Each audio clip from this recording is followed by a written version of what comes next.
Madhav Chavan, Pratham. Madhav Chavan found Pratham in 1993 to address India's educational crisis. 140 million of the country's children, 95% of whom are enrolled in primary schools, can neither read nor perform mathematics at age or grade appropriate levels. Pratham's approach emphasizes simple, low-cost solutions. It bases its programs in homes and temples. It trains mothers and volunteers to reinforce math and reading instruction and insists on rigorous assessment to ensure interventions succeed.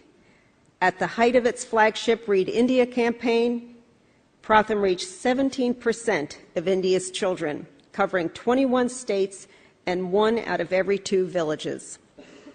Literacy levels improved dramatically, so much so that the campaign has transitioned to scale up its results through partnership with state and local governments.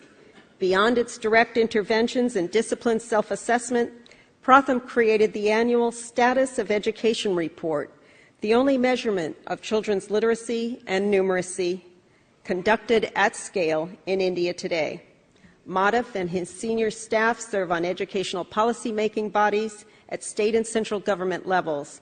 They innovate and test, implement and prove, and then partner and serve with government to transform public education for India's children.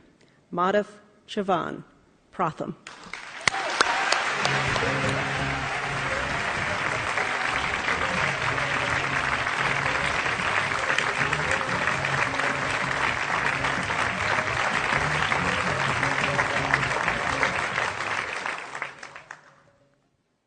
Thank you, Academy.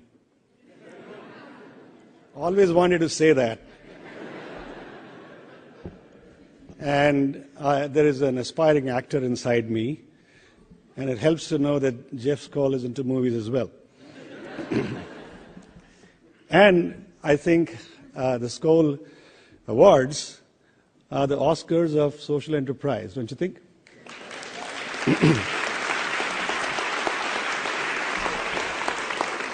Now, I have a problem, because most of the things that I wanted to say as context to my speech, Sally has already said. So I can tell you some stories instead and some other thoughts. I know Ben is looking forward to those. You see, there are 200 million children in India, 210 million odd children. Sally's given you some statistics. 97% of those, and we verified that through humongous surveys which we do every year, 97% are enrolled in school. Most schools, more than 90% schools, get midday meals. All children are given textbooks, not always on time, but they get textbooks. All children are provided free uniforms, 2 sets. In many states now, the governments are giving bicycles to young girls to go to school. So after all this, and there are teachers as well, not enough always, but there are enough teachers.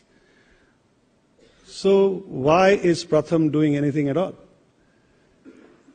And so when we went out and did this annual Status of Education report, and we do it every year, we found that 50% of the children cannot read. My colleague, Dr. Rukmini Banerjee, tells a story of a bunch of volunteers going into a village in the northern province of India called Uttar Pradesh. So it's a village, and the village head, a patriarch, is lying down on his charpai. Char is 4, so it's a 4-legger. Can't call it a bed, can't call it a cot. And he's smoking his hookah. And when he sees the volunteers, he's saying, "What are you guys doing here?" They say, "Sir, we are here to do a survey." No. Education is all fine here. All children go to school. And his 3 sons are standing there. One is a 3rd grader, another 5th grader, and a 7th grader, well spaced. And so somebody says, "Look, there's a simple test here," and the young kid starts looking. And so they show it to him, and the 3rd grader stumbles and he can't read. So the hookah comes out and say, "Okay, give it to the other guy." So the 5th grader starts reading, very, very haltingly, can't read. Now the man is sitting up. The third guy, the 7th grader, is saying, I don't want to take this test. So he says, get me my shirt. He's sitting bare-chested. I want to check every house in this village. What the heck is going on? And so he goes out and checks, and lo and behold, he finds that most children can't really read. Now this actually is a picture of India which symbolizes what's going on. Parents think children go to school, so they must be learning. Teachers think children come to school, I teach them, so they must be learning. And the policymakers are happy with all that and say, great. So when we do this survey, village after village after village, it's a wake-up call. Policy is not that easy to change. Establishment doesn't change that easily. Evidence in my corners of the world is not always helpful. So we have to start telling people, simplify the assessment, simplify the methods. So even the most ordinary people who are capable of doing extraordinary things, as we heard, they will get up and say, I want to educate my child. Whose responsibility is it to educate our children? Government. Well, it's easy to point fingers, but as you heard perhaps in your childhood, when you point one finger at somebody, there are 3 fingers pointing at yourself. You better do something about it. Look at it another way. If it was your child who could not read, would you blame the government? Advocacy. Would you go out and lobby, or would you start teaching your child? I think both are required. While you have to tell the government to do things, you have to get up and start doing something by yourself. And I'm proud that I live in the country of Mahatma Gandhi, who said, get up and do it. Do it yourselves. So we, the Pratham volunteers, people go out and start talking. Mahatma Gandhi walked 23 days, 300 kilometers, and picked up salt against the British Empire. What country is this now? Okay. Hundreds of thousands joined him, and history of India was changed.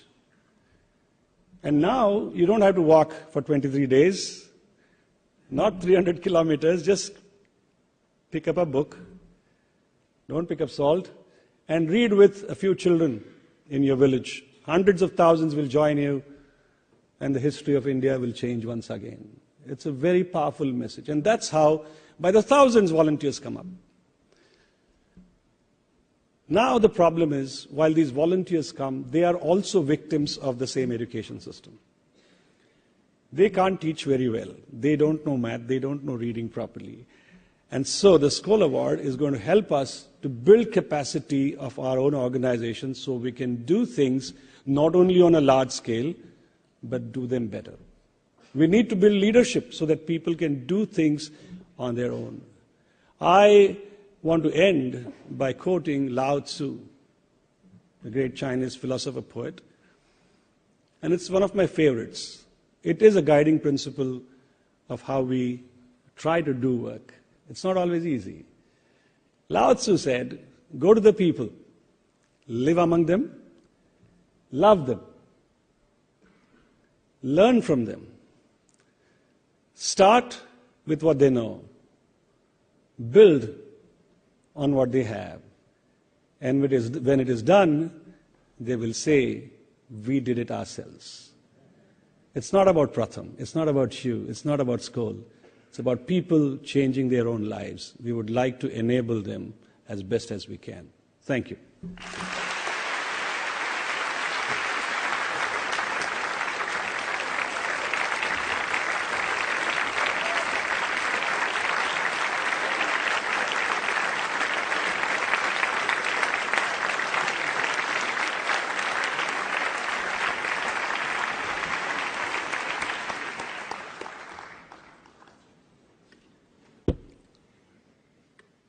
Ned Breslin, Water for People.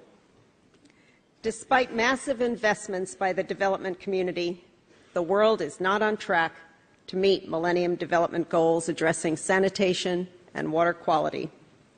Globally, 884 million people lack access to clean water and 2.6 billion to sanitation.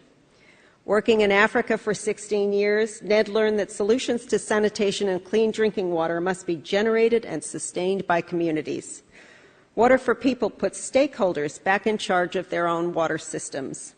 Working with communities to design and build systems that provide full coverage, Water for People insists on a standard as simple as it is powerful: to secure